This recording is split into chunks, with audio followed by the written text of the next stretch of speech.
ഇപ്പൊ കേരളത്തിന്റെ എല്ലാ പരാജയത്തിന്റെയും ഉത്തരവാദിത്വം ഏറ്റെടുക്കേണ്ടത് കേരളത്തിലെ രാഷ്ട്രീയക്കാരാണ്. ഇതിന്റെ ഒരു തലപാടെങ്കിൽ ഇതിന്റെ അടിസ്ഥാന കാരണം അതുകൂടി ഞാൻ സൂചിപ്പിക്കട്ടെ.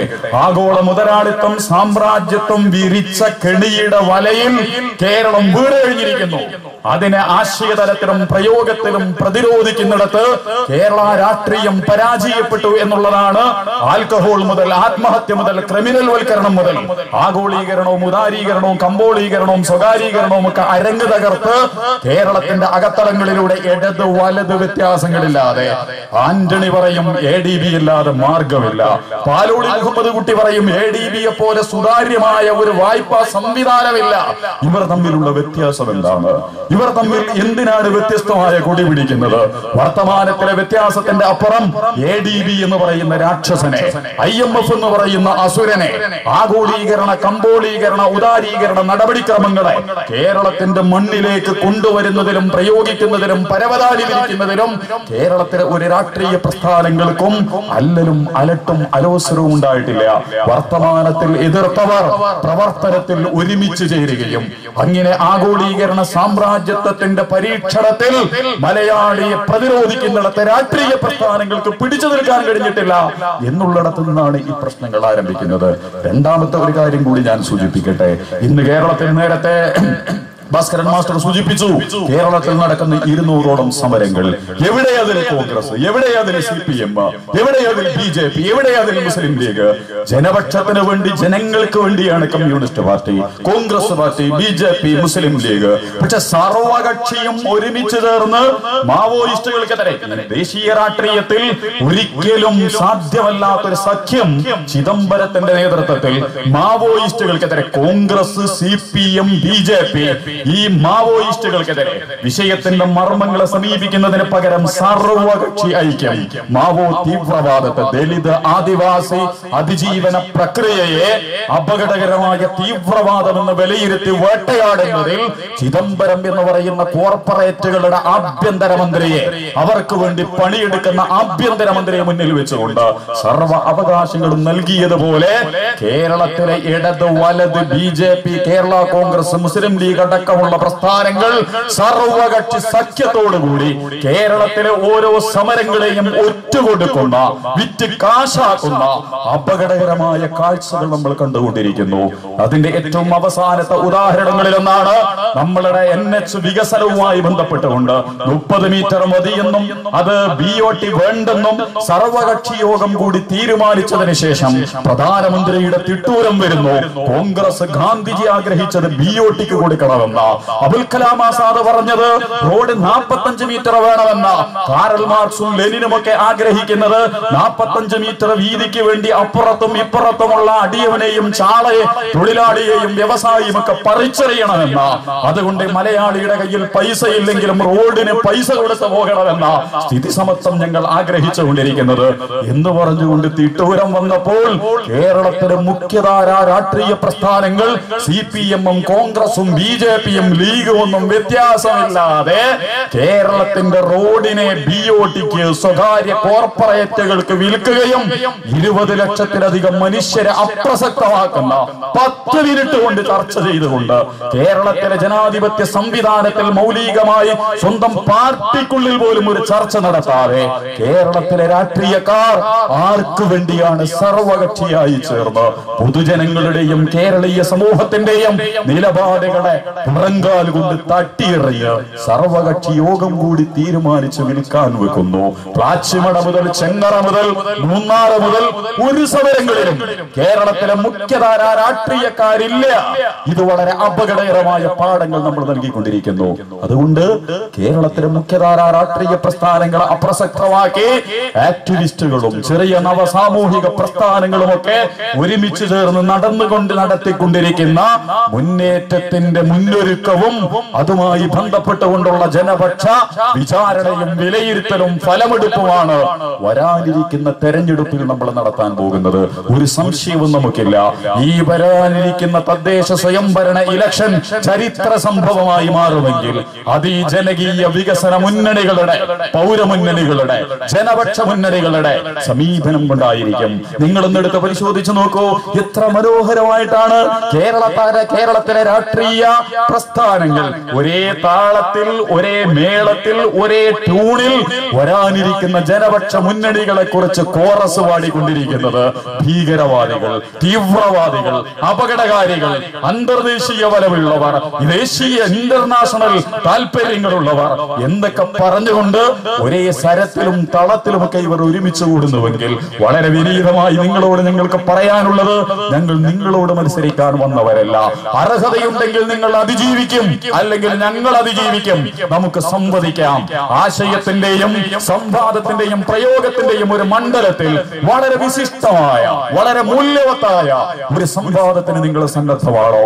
ജനപക്ഷത്ത് നിന്നുകൊണ്ട് അതിനപ്പുറം കാടടച്ചു വെടിവെച്ച് വഷളായ താല്പര്യങ്ങളും നിലപാടുകളും സ്വീകരിച്ചുകൊണ്ട് ഈ മുന്നേറ്റത്തെ തടയിടാനാണ് നിങ്ങൾ സ്വീകരിച്ചതെങ്കിൽ ചരിത്രത്തിൽ നിന്നൊരു പാഠവും നിങ്ങൾക്ക് പഠിക്കാൻ കഴിഞ്ഞിട്ടില്ല എന്ന് മാത്രമായിരിക്കും ഞങ്ങൾക്ക് അത് വിലപിക്കാൻ കഴിയുക.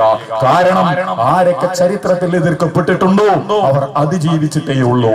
ചെറിയ സംഘങ്ങൾ വലിയ സംഘങ്ങളായി പരിവർത്തിച്ച ബുദ്ധനും യേശുവും മുഹമ്മദും അബ്രഹാമും ഗാന്ധിജിയും അതുപോലെ തന്നെ ശ്രീകൃഷ്ണനും ശ്രീരാമനും ഒക്കെ ചെറിയ സംഘങ്ങളായിരുന്നു.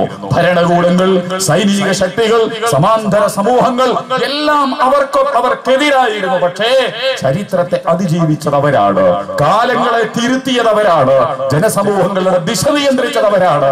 അതുകൊണ്ട് ചരിത്രത്തിൽ നിന്ന് പാഠം ഉൾക്കൊള്ളാതെ ആശയത്തിന്റെയും പ്രയോഗത്തിന്റെയും മാന്യമായ സംവാദങ്ങൾക്കപ്പുറം വഷളായ തിരഞ്ഞെടുപ്പ് രാഷ്ട്രീയത്തിന്റെ വഷളായ അകത്തളങ്ങളിൽ നിന്നുകൊണ്ടുള്ള എതിർപ്പുകളുമായിട്ടാണ് നിങ്ങൾ വരുന്നതെങ്കിൽ നാളെ നേരം വെളുക്കുക തന്നെ ചെയ്യും. എല്ലാ കാലത്തും നിങ്ങൾക്ക് ഇരുട്ടുകൊണ്ട് ഇനി വെളിച്ചം വരില്ല എന്ന് പ്രതീക്ഷിക്കാൻ കഴിയില്ല. സൂര്യനെ നിങ്ങൾക്ക് തടയാൻ കഴിയില്ല, നിലാവിനെ നിങ്ങൾക്ക് തടഞ്ഞു വെക്കാൻ കഴിയില്ല, പേമാരിയെ നിങ്ങൾക്ക് ചിരട്ടയിൽ ഒതുക്കാൻ കഴിയില്ല. നാളെയുടെ ചരിത്രത്തെ തിരുത്തിക്കുറിച്ചുകൊണ്ട് ജനപക്ഷ മുന്നണി രംഗത്ത് വരും. എന്റെ പ്രിയമുള്ളവരെ, ഒരു കാര്യം കൂടി സൂചിപ്പിച്ചുകൊണ്ട് ഞാൻ അവസാനിപ്പിക്കട്ടെ. എന്തിനാണ് ജനപക്ഷ മുന്നണി? നേരത്തെ പറഞ്ഞതുപോലെ 5 കാര്യങ്ങൾ അത് മാത്രമേ എണ്ണി പറഞ്ഞു. ജനപക്ഷ മുന്നണി ഇത് ജാതി മത രാഷ്ട്രീയ വിഭാഗങ്ങൾക്കപ്പുറം നിന്നുകൊണ്ട് 5 കാര്യങ്ങൾ കൊടിയത്തൂരിലെ സമൂഹത്തോട്, കേരളത്തിലെ സമൂഹത്തോട് ജനപക്ഷ മുന്നണിയും ജനകീയ മുന്നണികളും പൗരമുന്നണികളും വാഗ്ദാനം ചെയ്യുന്നു. ഒന്ന്, സുതാര്യമായ വികസനം. സുതാര്യമായ വികസനം. വികസനം എന്ന് പറയുന്നത് വികസനത്തിന് നേതൃത്വം നൽകുന്നവർ വികസിച്ചുകൊണ്ടിരിക്കുന്ന, വളരെ മനോഹരമായി ഭീകരമായി വികസിച്ചുകൊണ്ടിരിക്കുന്ന ഒരു കാലഘട്ടത്തിലാണ് നമ്മൾ ജീവിച്ചുകൊണ്ടിരിക്കുന്നത്. ജനങ്ങളുടെ അവകാശങ്ങൾ തകർക്കപ്പെടുകയും കയ്യേറ്റം ചെയ്യപ്പെടുകയും ചൂഷണത്തിന് വിധേയമാക്കപ്പെടുകയും ചെയ്യുന്ന ഒരു സന്ദർഭത്തിൽ വികസനത്തിന്റെ ജനപക്ഷ മാതൃക ഈ ജനകീയ മുന്നണി പൊതുസമൂഹത്തിന്റെ മുമ്പിൽ അവതരിപ്പിക്കും. ഒരു റോഡോ തോടോ വീടോ നാടോ അങ്ങാടിയോ ആടോ വൈദ്യുതിയോ ആരോഗ്യമോ വിദ്യാഭ്യാസമോ സ്കൂളോ എന്താവട്ടെ, ഗവൺമെന്റ് നൽകുന്ന വികസനത്തിന് വേണ്ടി നീക്കിവെക്കുന്ന സമ്പത്തിനെ ഏറ്റവും സുതാര്യമായി നമ്മൾ മനസ്സിലാക്കണം. ഇങ്ങനെയൊക്കെയുള്ള സത്യസന്ധ വിപ്ലവകാരികളായ രാഷ്ട്രീയക്കാർ കേരളത്തിൽ നിയന്ത്രിച്ചിട്ട് ഇന്നേ വരെ ഏതെങ്കിലും ഒരു വികസന പ്രവർത്തനം പൂർത്തീകരിച്ചിട്ട് ഒരു റോഡ് നന്നാക്കി കഴിഞ്ഞിട്ട് 10 പൈസ ബാക്കിയുണ്ട്, ഇത് ഞങ്ങൾ പഞ്ചായത്തിലേക്ക് തിരിച്ചേൽപ്പിക്കുക. ഈശ്വരന്റെ കൃപ കൊണ്ട്, അള്ളാഹുവിന്റെ അനുഗ്രഹം കൊണ്ട്, യഹോവയോടുള്ള സ്നേഹം കൊണ്ട്, ഗാന്ധിജിയോടും മാർക്സിനോടും ഒക്കെയുള്ള വീര്യം കൊണ്ട് നമ്മളുടെ ഓരോറ്റ രാഷ്ട്രീയക്കാരും 10 പൈസയെങ്കിലും പാർലമെന്റ് മുതൽ പഞ്ചായത്തിലടക്കം തിരിച്ചടച്ച ഒരു ചരിത്രം ഇന്നേ വരെ ഉണ്ടായിട്ടില്ല. ജനപക്ഷ മുന്നണി തിരുത്തി കുറിക്കും. ഏറ്റവും ചെറിയ ബജറ്റുകൾ കൊണ്ട് ഏറ്റവും മനോഹരമായി വികസനത്തിന് നേതൃത്വം നൽകിക്കൊണ്ട് ഉള്ള പണം കോൺട്രാക്ടറുടെയും വാർഡ് മെമ്പറുടെയും ഉദ്യോഗസ്ഥന്റെയും രാഷ്ട്രീയ പ്രവർത്തകരുടെയും കീശയിലേക്ക് ഒഴുകിപ്പോകുന്നതിന് പകരം ആ പണത്തെ ഏറ്റവും മാന്യമായി അടുത്ത വാർഡിലേക്കും അടുത്ത അവകാശികളിലേക്കും മനോഹരമായി പങ്കുവെക്കുന്ന സുതാര്യമായ ഒരു വികസന പ്രക്രിയക്ക് ഈ മുന്നണിയുടെ പ്രവർത്തകന്മാർ നേതൃത്വം നൽകും. അതുപോലെ തന്നെ ജനപക്ഷ വികസനത്തിൽ ജനങ്ങളുടെ മുഴുവൻ വാർഡ് കമ്മിറ്റി കൂടുമ്പോ ആകെ കമ്മ്യൂണിസ്റ്റ് പാർട്ടിയുടെ മെമ്പർ ആണെങ്കിൽ അയാളും അയാളെ സിൽബന്ധികളും, കോൺഗ്രസ് ആണെങ്കിൽ അയാളും അയാൾ അല്ല. ജനപക്ഷ മുന്നണി വാർഡ് ഗ്രാമസഭ വിളിച്ചാൽ എല്ലാവരും ഉണ്ടാകും. തികച്ചും സുതാര്യമായി കാര്യങ്ങളെ തീരുമാനിച്ചുകൊണ്ട് ആശയത്തിലും പ്രയോഗത്തിലുമൊക്കെ മാന്യതയോടെ മാന്യതയുള്ള, വൃത്തിയുള്ള, ജനങ്ങളുടെ പങ്കാളിത്തമുള്ള ഒരു വികസന രീതിശാസ്ത്രത്തിന് ഈ ജനപക്ഷ മുന്നണി നേതൃത്വം കൊടുക്കും. രണ്ടാമത്തത് വികസനത്തിന്റെ മുൻഗണനാക്രമം നിശ്ചയിക്കും. എല്ലായിടത്തും റോഡ് വേണമെന്നല്ല, എല്ലായിടത്തും തോട് വേണമെന്നല്ല. ഒരു സ്ഥലത്തേക്ക് വേണ്ടത് എന്താണോ അതാണ് വേണ്ടത്. ആട് വേണ്ടാത്തവന് ആട് വേണ്ടവന് കോഴി, കോഴി വേണ്ടവന് കൂട്, കൂട് വേണ്ടവന് പിന്നെന്താ വേറെന്തെങ്കിലും. ഇങ്ങനെയൊക്കെയാണ് നമ്മുടെ വികസനം. നമുക്ക് വേണ്ടതൊന്നുമല്ല കിട്ടുക. എന്നിട്ട് എവിടെ കൊടുത്തു, എത്ര കൊടുത്തു, എന്ത് കൊടുത്തു എന്നുള്ളതിനൊന്നും ഒരു കണക്കുണ്ടാവില്ല. അത് വാർഡ് മെമ്പർ തോന്നിയവർക്ക് കൊടുത്തിരിക്കുന്നു. കിട്ടിയവനതിനെ ഇന്ന് തന്നെ കൈകാര്യം ചെയ്ത് മറ്റന്നാളത്തോടുകൂടി പരിപാടി അവസാനിപ്പിക്കും. ഈ ഒരു രീതിയിലല്ല. എന്താണ് ഒരു വാർഡിലെ വ്യക്തിക്ക് വേണ്ടത്, കുടുംബത്തിന് വേണ്ടത്, ഓരോ സമൂഹത്തിന് വേണ്ടത്, ഇതിനെ മുൻഗണനാക്രമത്തിൽ പഠിച്ചുകൊണ്ട് വികസനത്തിന്റെ മുൻഗണനാക്രമം, ഭക്ഷണം, വസ്ത്രം, പാർപ്പിടം, വിദ്യാഭ്യാസം, ആരോഗ്യം, വൈദ്യം, അതുപോലെ തന്നെ റോഡ്, ആരോഗ്യം, വെള്ളം, ഇങ്ങനെ തുടങ്ങി എല്ലാ കാര്യങ്ങളിലും വാർഡിനെ മുമ്പിൽ വെച്ചുകൊണ്ട് പഠിച്ച് ക്രിയാത്മകമായി നമ്മുടെ ഓരോറ്റ രാഷ്ട്രീയക്കാരും കേരളത്തിൽ ഇന്നേ വരെ ഒരു വാർഡിന് മുമ്പിൽ വെച്ച്, പഞ്ചായത്തിന് മുമ്പിൽ വെച്ച് സുതാര്യമായ ഇത്തരം പ്രക്രിയകൾ നടത്തിയിട്ടില്ല. അതിന്റെ അനവധി തെളിവുകൾ മലബാർ മുതൽ മലപ്പുറവും കോഴിക്കോടും ഒക്കെ നമ്മുടെ മുമ്പിൽ സാക്ഷിയായിട്ടുണ്ട്. ഞാൻ അതിലേക്ക് കടന്നു പോകുന്നില്ല. അതുകൊണ്ട് വികസനത്തിൽ സന്തുലിതത്വവും മുൻഗണനാക്രമവും നിശ്ചയിച്ചുകൊണ്ട് ജനപക്ഷ മുന്നണി മുന്നോട്ട് പോകും. മൂന്നാമത്തത് സ്ത്രീകളുടെ പങ്കാളിത്തം. ദൈവം അനുഗ്രഹിച്ചിട്ട് ഏതെങ്കിലും ഒരു പാർട്ടിയുടെ ഏത് പാർട്ടി പെണ്ണുങ്ങളെ വെച്ച് പ്രകടനം നടത്തുന്നുണ്ടോ അതിലൊന്നും നേതാക്കന്മാരുടെ പെണ്ണുങ്ങൾ ഉണ്ടാവില്ല. നിങ്ങൾ ആരെങ്കിലും കണ്ടിട്ടുണ്ടോ? കേരളത്തിലെ പ്രഗത്ഭന്മാരായ നേതാക്കന്മാർ ആരും അവരുടെ ഭാര്യമാരെ, അവരുടെ സഹോദരിമാരെ, ദലിതുകളും ആദിവാസികളും പിന്നോക്ക വർഗക്കാരെയൊക്കെ മുമ്പിൽ വെച്ചുകൊണ്ട് ആ കാര്യങ്ങൾ നടന്നുകൊണ്ടിരിക്കുന്നത്. ആ രാഷ്ട്രീയ പ്രക്രിയയിൽ അവർക്കുള്ള പങ്കെന്ന് പറയുന്നത്, അവകാശം എന്ന് പറയുന്നത് വളരെ നിസ്സാരമായ തലങ്ങളാണ്. അടുക്കളയിലും അങ്ങാടിയിലും ഒക്കെ ചൂഷണത്തിന് വിധേയമാക്കപ്പെട്ടുകൊണ്ടിരിക്കുന്ന, നേരത്തെ പറഞ്ഞ സാമ്രാജ്യത്വത്തിന്റെ ഏറ്റവും ഭീകരമായ ഇരയാക്കപ്പെട്ടുകൊണ്ടിരിക്കുന്ന സഹോദരിയെ ഏറ്റവും മാന്യതയുള്ള, ഏറ്റവും ക്രിയാത്മകതയുള്ള ഒരു തലത്തിലേക്ക് വളർത്തിക്കൊണ്ടുവന്നുകൊണ്ട് വീട്ടിലെ, വാർഡിലെ, ഗ്രാമത്തിലെ, പഞ്ചായത്തിലെ സമൂലമായ പരിവർത്തനത്തിന് നേതൃത്വം നൽകുന്നിടത്ത് ജനപക്ഷ മുന്നണി അതിന്റെ സഹോദരികളെ നേതൃത്വം നൽകും. അഞ്ചാമത്തെ ഒരു കാര്യം കൂടി സൂചിപ്പിച്ച് ഞാൻ അവസാനിപ്പിക്കുന്നു.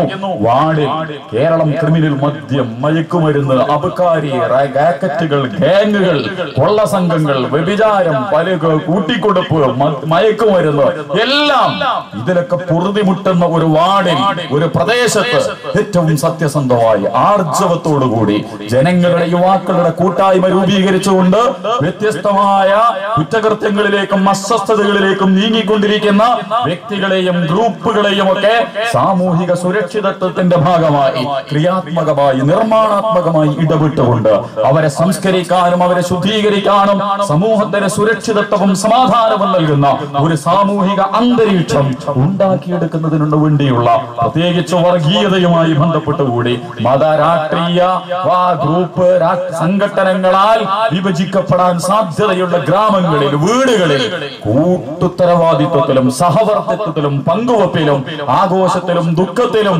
ആചാരങ്ങളിലുമൊക്കെ പങ്കുചേർന്നുകൊണ്ട് ഒരു വാർഡിന്റെ, ഒരു ഗ്രാമത്തിന്റെ സമാധാനവും ശാന്തിയും നിലനിർത്തുന്നതിന് ഈ ജനപക്ഷ മുന്നണി വികസന മുന്നണി നേതൃത്വം നൽകും.